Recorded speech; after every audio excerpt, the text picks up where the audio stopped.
Now that the Clark County School District has passed its reopening plans, many parents are looking at alternative education options for their children.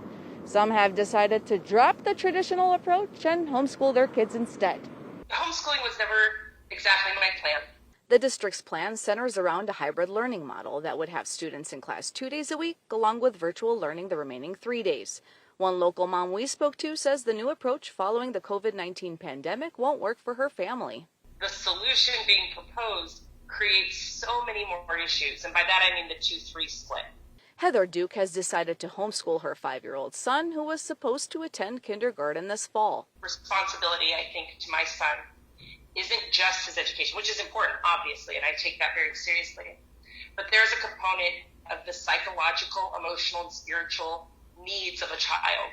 He's 5. I don't know how you tell a 5-year-old to socially distance from their friends or wear a mask all day or not play on a playground. But Duke tells us she is facing some backlash when it comes to social pressure. Some people have been great, very supportive, yeah, that's an awesome idea. Hey, can you take my kid too?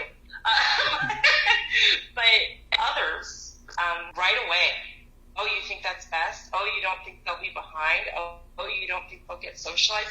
I mean, the judgment comes out fast. It comes out fast. There are support groups out there to help enhance the homeschooling process, such as the Nevada Homeschool Network and Rise Education Resource Center. So they're asking for simply a program. What program should I put my child in? But homeschooling isn't that simple. We really have great laws here where parents are able to individualize their children's education. And that takes some time, getting to know your children, getting to know their interests, their skill level. Alyssa Wall, who co-founded both networks, tells us she understands childcare is still a big issue for many families. And the biggest curveball is really going to be finances. Are they going to be able to afford to stay home or work from home and still provide the lifestyle they've been accustomed to? If parents choose to teach their children at home, they have the option to go with the curriculum provided by the school district or one they can individualize specifically to meet each child's needs. They also have the option to choose other avenues with home-based education, such as group learning. A lot of parents are looking at doing something called a co-op.